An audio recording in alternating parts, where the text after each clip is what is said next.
Pré-candidato, seja bem-vindo, pode se posicionar aqui à nossa direita. Obrigado pela presença, pela disponibilidade de ter vindo ao nosso programa. Bom, primeiramente a gente abre falando sobre o tema de segurança pública. Todo dia a gente registra uma série de casos de furtos, de roubos, alguns deles até roubando hidrômetro, fiação de cobre, alguns protagonizados por usuários de droga, noiados, né? E a gente sabe que existe essa questão social de tratamento, existe a questão policial, né, de investimentos. No seu governo, caso eleito, como que o senhor vai tratar essa questão social e essa questão de segurança pública? Bom dia. Bom dia a todos os ouvintes, bom dia, Tatá. É uma satisfação estarmos aqui nesse programa. E dizer, você tem que investir em inteligência e em tecnologia para detectar os furtos, mas você tem que fazer a prevenção. Hoje em dia, a epidemia de drogas está agraçando e você tem que investir em educação, em cultura e em assistência social para tratar os nossos que têm problemas. E como que isso é feito? Através da tecnologia, da inteligência artificial, você tem como detectar onde ocorrem os furtos para evitar os prejuízos aos comerciantes. Ver quem são os receptadores. Mas o mais importante nos dias de hoje é você ter áreas, pessoas, entidades que, a par do poder público, tratem dessa epidemia de drogas que está agraçando nós. Investimento do Estado para que, paralelamente, ele tomando atitude, também subsidie profissionais nas entidades várias para recuperar os drogados. Em relação ao meio ambiente, nós sabemos aqui que o agronegócio é o principal ativo, né, de movimentação econômica no nosso estado, né? E em alguns momentos pode haver por parte desses homens, né, do agronegócio um desrespeito às leis da natureza, à própria sustentabilidade do ecossistema. Como fazer essa cooperação, né, sustentável, orgânica do produtor rural, ser um guardião do meio ambiente através de programas do próprio governo, caso eleito? Como que o senhor vai trabalhar esse tema? O meio ambiente do planeta, do nosso país e do nosso estado tem que ser preservado. Temos que ter observância às leis. Existem duas bacias hidrográficas, a bacia do Paraguai e a bacia do Paraná. Na bacia, na planície pantaneira, não se deve plantar soja, não se deve ter atividade nenhuma, a não ser a centenária atividade da pecuária extensiva. Então, os cuidados do meio ambiente devem ser do governo do estado para fiscalizar e cuidarmos do nosso planeta, do nosso estado. Sustentabilidade, mas sem preço algum para o meio ambiente.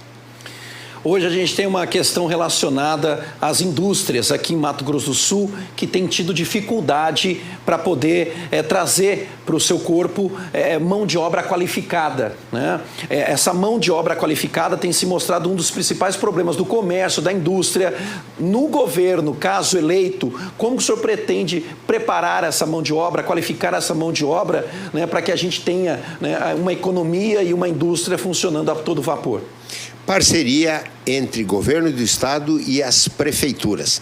Além disso, com a Federação das Indústrias, com o Grupo S, SESC, SEBRAE, SENAI, SESI, SENAR, qualificarmos a mão de obra. Então, o estado propiciar cursos para que, juntos com as parcerias da iniciativa privada, do Grupo S e das prefeituras, nós qualifiquemos a mão de obra para aquele setor que está necessitando. A economia brasileira está se deteriorando por conta do alto preço dos combustíveis, né? O presidente, inclusive, apresentou propostas e agora, recentemente, aprovaram um teto para o ICMS. Na leitura do senhor como pré-candidato, né, existe alguma proposta, caso eleito, de como o governo se comporta em relação a essa questão, né, frente ao governo federal e frente aos impostos estaduais? A iniciativa de baixar o preço dos combustíveis é louvável. Parta de quem partir. Se partir de prefeitura, se partir de estado, se partir do governo federal. O governo federal deveria dar exemplo. Tira o PIS, tira o COFINS, regulamenta a CID, tem como baixar o preço do combustível. Por outro lado, o governo do estado pode baixar o Fundersul dos combustíveis. E isso seriam medidas, essas duas medidas seriam necessárias, a par da fiscalização, para que lá na bomba, havendo a fiscalização, o preço realmente baixasse, quanto o governo federal e o governo estadual baixariam seus tributos. Mas o mais importante de tudo é o governo federal, que abriu mão do ICMS dos estados, retornar o que os estados perderão. Porque nós temos o exemplo da Lei Candir. No começo disseram que iam restituir, depois ficou a Deus dará, e hoje o governo federal não restitui o ICMS da Lei Candir. Portanto, o governo federal tem que fazer a sua parte e o governo estadual também tem que fazer a sua. A gente fala dessa redução de imposto e dessa possibilidade do Estado abrir mão, da federação abrir mão do imposto, mas não existe uma regulamentação da precificação do dólar em relação a esse preço de paridade internacional. Qual seria a opinião do senhor?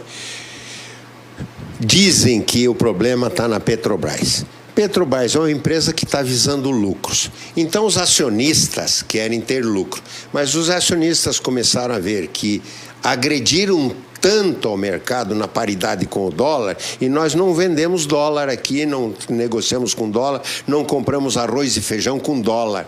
Portanto, a Petrobras deveria ter um pouco de sensibilidade para espaçar os aumentos, não fazê-los a cada aumento de dólar, fazê-los a cada 45 dias, 60 dias, regulamentar a questão para que nós pudéssemos planejar. A Petrobras está errando e muito ao ter a paridade com o dólar. O brasileiro não come dólar, o brasileiro usa real. E a Petrobras tem que se cingir ao que os brasileiros precisam ter: respeito. O senhor tem o seu pré-candidato já a vice-governador? Vice... estabelecido? Não, tem 4 ou 5 que querem ser vice, 2 mulheres e 3 homens. Mas, em realidade, entre 20 de julho e 5 de agosto, que serão as datas das convenções, e nós já vamos oportunizar 5 de agosto, nós vamos fazer a nossa convenção na saída de Três Lagoas, no Nipo Brasileiro. Lá nós diremos quem é o vice. Quanto ao presidente da República, eu era prefeito, me dei bem com o Fernando Henrique, eu era governador, me dei bem com o Lula, eu era governador, me dei bem com a Dilma. Ou seja, o presidente você escolhe. Muito bem, a gente ainda tem 3 minutos aqui, né? A gente findou com as perguntas que nós teríamos para fazer durante 10 minutos, né? Então vou aproveitar a presença do senhor para que o senhor fale um pouquinho sobre a sua observação dessa polarização que nós estamos vivendo no país, né? O senhor imagina uma terceira via? O senhor imagina, por exemplo, que a Simone Tebet possa se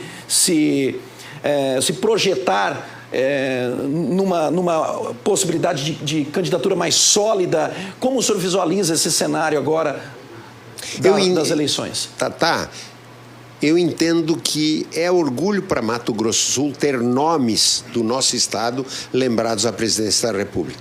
O ex-ministro Mandetta, a atual senadora Simone Tebet. Então, para nós, para mim, é um orgulho ter nomes de Mato Grosso do Sul serem lembrados como uma terceira via. Se vai emplacar ou não, nós não sabemos. Já houve uma aliança do PSDB com o MDB para que apoiem a Simone Tebet, e se assim for, o partido indicará a Simone como uma das candidatas. Mas eu volto a dizer, a escolha sempre será sua.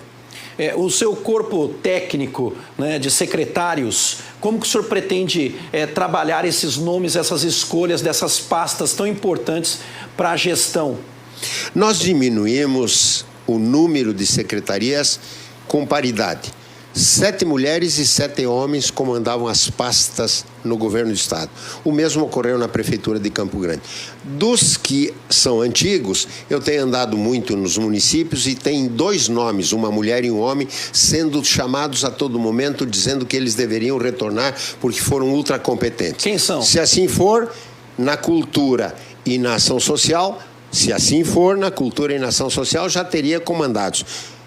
Restante, tudo novo, para trabalhar com competência e correção. O senhor tem 1 minuto para suas considerações finais. Eu quero agradecer a você, homem ou mulher mais novo, ou mais experiente, que tem nos recebido em todos os municípios do nosso estado por onde temos andado.